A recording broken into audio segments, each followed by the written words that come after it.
இந்த வீடியோவில் பார்க்குறது வந்து making of Germany and Italy. அதில் ஃபஸ்ட்டு ஜெர்மனியை பார்க்கலாம். ஜெர்மனி என்ன கேட்குறாங்கன்னா, ஆர்மி வந்து ஒரு நேஷனல் ஆர்கிடெக்டாக இருக்க முடியுமா அப்படிங்கிறதான் இந்த டாப்பிக்கில் பார்க்க போகிறோம்.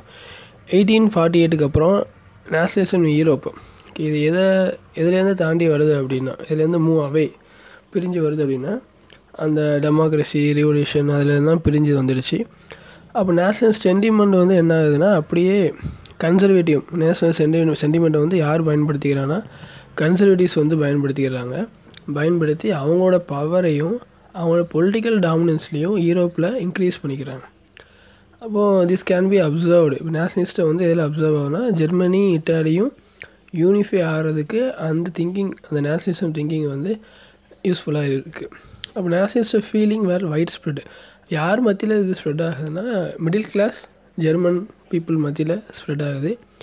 இது மூலமாக ஜெர்மன் நிறைய கான்ஃபெடரேஷனாக இருந்துச்சு, டிஃப்ரெண்ட் ரீஜன்ஸாக இருந்துச்சு. இந்த ரீஜன்ஸ் எல்லாமே ஒன்று சேர்ந்து ஒரு நேஷனல் ஸ்டேட்டாக மாறுது.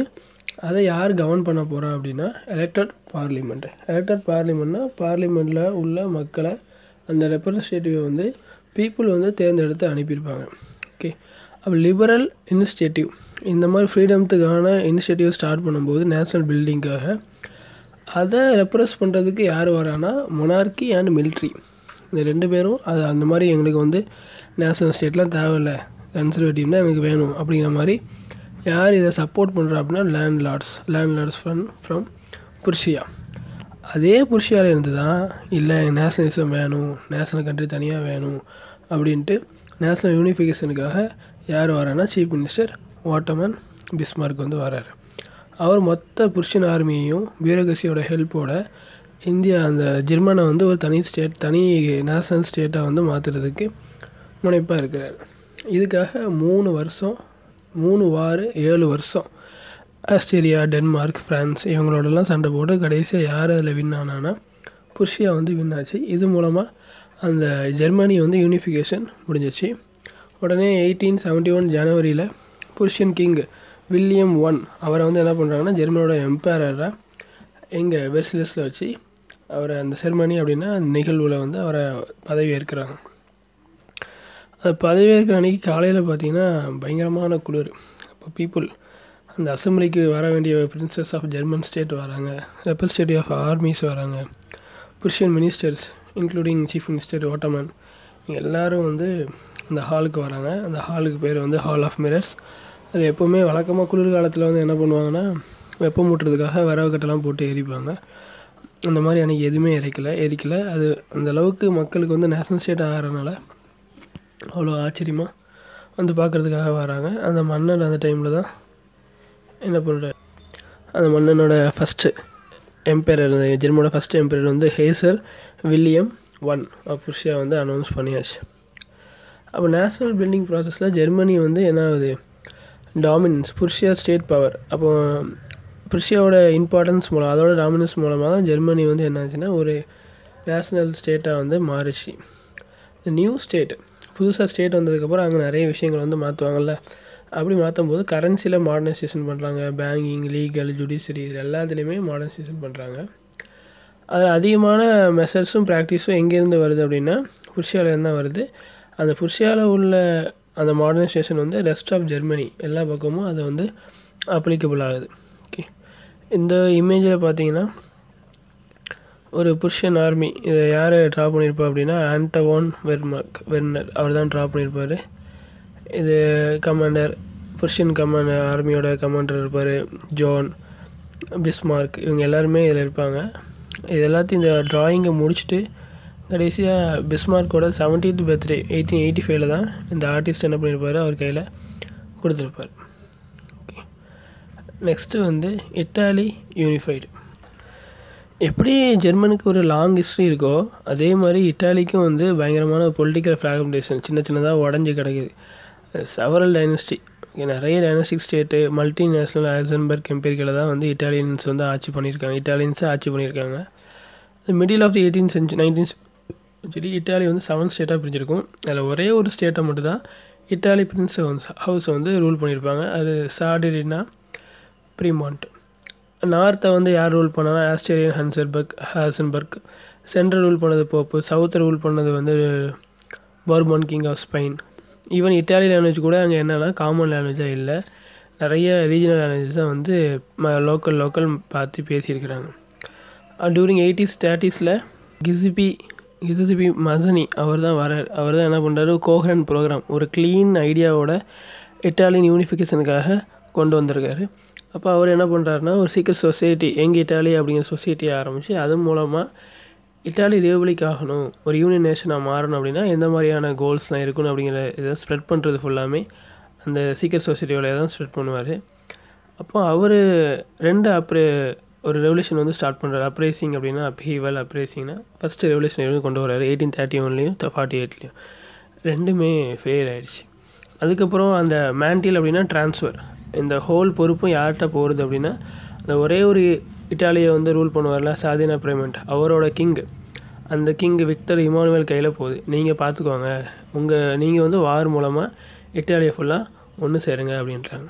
அப்போ இந்த eyes of ruling elites of region, அந்த ரீஜனில் உள்ள மக்கள் ஃபுல்லாக என்ன பண்ணுறாங்கன்னா, இட்டாலி யூனிஃபை ஆச்சுன்னா நம்மளுக்கு நிறைய பாசிபிலிட்டி, எக்கனாமி பொருளாதார வளர்ச்சியும் இருக்கும், பொலிட்டிக்கல் டாமினேஷன்ஸும் யூரோப்பில் நம்மளுக்கு இருக்கும் அப்படின்னு சொல்லி நம்புகிறாங்க. அப்போ இந்த பொறுப்பு யார் கீழே போகுதுன்னா சீஃப் மினிஸ்டர் அவர் கீழே போகுது. அவர் என்ன பண்ணுறாருன்னா, யூனிஃபை பண்ணுறதுக்கு ரெவல்யூஷன் மெத்தடையும் எடுக்கலை, டெமோக்ராட் மெத்தடையும் எடுக்கலை. Like many other wealthy and educated members of the Italian elite, அவங்க என்ன பண்ணுறாங்க, பெரிய பணக்காரன் படித்தவங்களும் இட்டாலியில் உள்ளவங்க என்ன மொழி தான் பேசுகிறாங்கன்னா, இட்டாலியனை கம்பேர் பண்ணும்போது ஃப்ரெஞ்சு மொழி தான் நல்லா பெட்டராக பேசுகிறாங்க. இந்த ஃப்ரெஞ்சு மொழியை பயன்படுத்தி அதை ஒரு டேக்ஃபுல்லாக ராஜதந்திர முறையில் என்ன பண்ணுறாங்க, ஃப்ரான்ஸோட அலைன்ஸை வந்து யார் ஃபார்ம் பண்ணுறா, சீஃப் மினிஸ்டர் வந்து ஃபார்ம் பண்ணுறாரு. ஏன்னா அவர் நல்ல ஃப்ரெஞ்சு மொழி பேசுவார். அது மூலமாக அவர் ஃபார்ம் பண்ணி சாதினார் பிரிண்ட் என்ன பண்ணுறாருன்னா, சக்சீடு யாரை டிஃபீட் பண்ணிடுறாரு, ஆஸ்திரேலியன் ஃபோர்ஸை டிஃபீட் பண்ணி 1856-59 வந்து அதை வந்து இட்டாலியோட இணைச்சிடுறாரு. இதை தவிர்த்து அந்த நிறைய ட்ரூப்ஸ் இல்லாமல், ரெகுலர் ட்ரூப் இல்லாமல் நிறைய புது வாலண்டியர்ஸ் வந்து வராங்க. நேஷனலிஸ்ட் ஃபீலிங் வந்து இத்தாலி ஒரு கண்ட்ரியாக மாறணும் அப்படிங்கிற ஃபீலிங்ஸில் நிறைய யங்ஸ்டர்ஸ் வந்து அந்த கிசிபி காரிபால்டியோட லீடர்ஷிப்பில் வந்து ஜாயின் பண்ணி அடுத்த வருஷம் 1860 south Italy kingdom of Sicily succeed winning in support of local presence. அவங்க லோக்கலோட விவசாயி மூலமாக ஸ்பானிஷ் ரூலர்ஸை தூக்கி வெளியே போட்டாங்க. கடைசியாக 1861 விக்டர் இமானுவேல் II என்ன பண்ணுறாருன்னா ப்ரோக்ளைம் பண்ணுறாங்க, இவர் தான் வந்து யுனைடெட் இட்டாலிக்கு வந்து இவர் தான் கிங்கு அப்படின்னு சொல்கிறாங்க. அப்படி கிங்குன்னு அனௌன்ஸ் பண்ணதுக்கப்புறம் அங்குள்ள நிறைய பீப்புள் வந்து எழுத படிக்க தெரியாதவங்க, அவங்களுக்கு ரிமைன் விஸ்ஃபுல்லி ரொம்ப சந்தோஷம். ஆனால் சந்தோஷமாக இருக்கிறாங்க. அவங்களுக்கு லிபரல் நேஷனலிஸ்ட் ஐடியாலஜினா என்ன, ஃப்ரீடம்னா என்ன, நேஷனலிசம்னா என்னங்கிற பற்றிலாம் அவங்களுக்கு தெரியாது, ஆனால் சந்தோஷமாக இருக்கிறாங்க.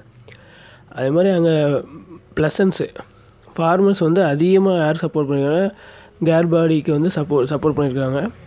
அப்போ சதன் இட்டாலியில் அப்படி சப்போர்ட் பண்ணாலும் அவங்களுக்கு இட்டாலிங்கிற வேலையை கேள்விப்படவே இல்லை. அப்படியே அவங்க எதை பற்றி நினைக்கிறாங்க, டாலியா அப்படின்னா விக்டர் இமானுவேலோட ஒய்ஃப்னு சொல்லிட்டு அவங்க திங்க் பண்ணுறாங்க. அவ்வளோ சப்போர்ட் பண்ணியும் இட்டாலிங்கிற ஒரு கண்ட்ரி இருக்குது அப்படிங்கிறது கூட அவங்களுக்கு தெரியல. அந்தளவுக்கு வந்து அண்ணாவராக இருந்திருக்காங்க.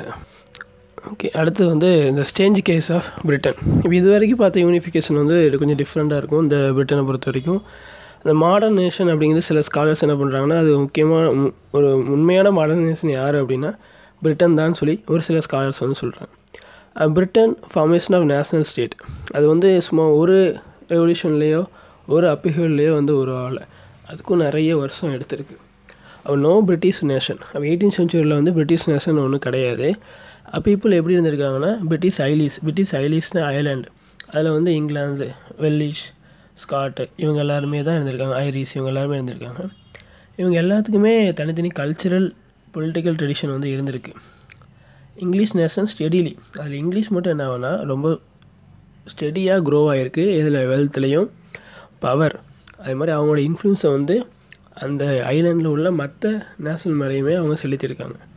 அப்போ இங்கிலீஷ் பார்லிமெண்ட் என்ன பண்ணுறாங்கன்னா, எங்களுக்கு மொனார்கி கவர்மெண்ட் வேணாம், நாங்களும் வந்து கிங்கோட கண்ட்ரோலில் இருக்க மாட்டோம், கான்ஸ்டியூஷன் கண்ட்ரோலில் கிங் இருக்கணும் அப்படிங்கிற மாதிரி அவங்க 1688 சொல்கிறாங்க. அதுபடி என்ன ஆகுது அப்படின்னா நேஷ்னல் ஸ்டேட்டாக இங்கிலாந்து வந்து ஆகுது. அப்போ ஆக்ட் ஆஃப் யூனியன் 1707, இதில் இங்கிலாந்து ஸ்காட்லாண்டு என்ன ஆகுதுன்னா சேர்ந்து United Kingdom of Great Britain அப்படின்னு சொல்லி சொல்கிறாங்க. இது மூலமாக இங்கிலீஷ் என்ன பண்ண முடியும்னா, இங்கிலீஷ் பீப்புள் அவங்களோட இன்ஃப்ளூயன்ஸை வந்து யார் மேலே இம்போஸ் பண்ண முடியும்னா ஸ்காட்லாண்ட் மேலே இம்போஸ் பண்ண முடியும். அப்போ இங்கிலீஷ் பார்லிமெண்ட்டில் யார் அதிகமாக இருப்பான்னா டாமினேஷன், யாரோட அதிகாரம் இருக்கும் அப்படின்னா இங்கிலீஷ் மெம்பர்ஸோட அதிகாரம் தான் இருக்கும்.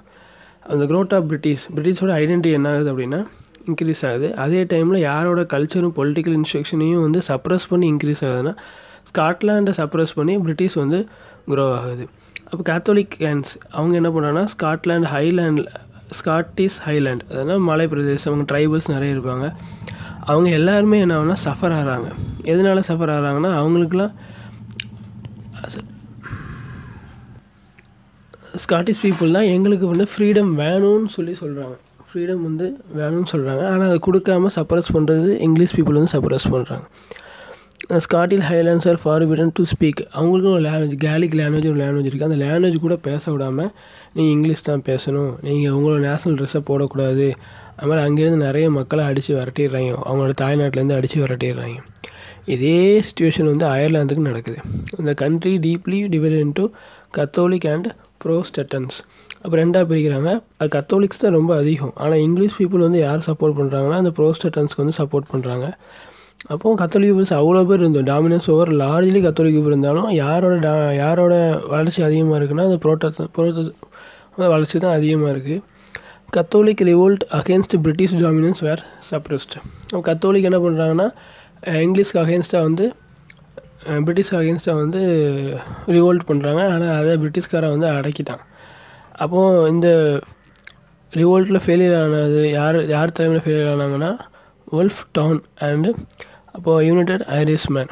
கடைசி அயர்லாந்து வந்து என்ன ஆகுது, ஃபோர்ஸ் பண்ணி யுனைடெட் கிங்டமில் 1801 ஜாயின் ஆகிடுது. அப்போ நியூ பிரிட்டிஷ் நேஷன், புதுசாக ஒரு பிரிட்டிஷ் நேஷன் வந்து என்ன ஆகுது, ஃபார்ம் ஆகிருக்கு. அது வந்து பிரிட்டிஷ் கல்ச்சர், இங்கிலீஷ் கல்ச்சரை தான் என்ன பண்ணுது, ப்ரொஹிபிட், அதை தான் வந்து ஸ்ப்ரெட் பண்ணணும்னு சொல்கிறாங்க. அப்போ புதுசாக அந்த சிம்பிள்ஸ்லாம் கொண்டு வராங்க. British flag, Union Jack flag இருக்கும், national anthem, God save our noble king, English language, இது எல்லாமே பயங்கர ஆக்டிவாக வந்து அந்த ஐலாண்டுக்குள்ளே வந்து ப்ரமோட் பண்ணுறாங்க. அயர்லாந்து, ஸ்காட்லாண்டு இங்கெல்லாம். அப்போ older national survived only subordinate partner in this nation, in this union. British கீழே இனிமேல் நீங்கள் வந்து சப்பார்டினேட், நான் என்ன சொன்னாலும் நீ கேட்கணும், அந்த மாதிரி பார்ட்னர்ஸாக தான் நீங்கள் இனிமேல் இருக்கணும்னு சொல்லிட்டு அதோட இந்த யூனிஃபிகேஷன் ஆஃப் இங்கிலாந்து வந்து ஓவர். தேங்க்யூ.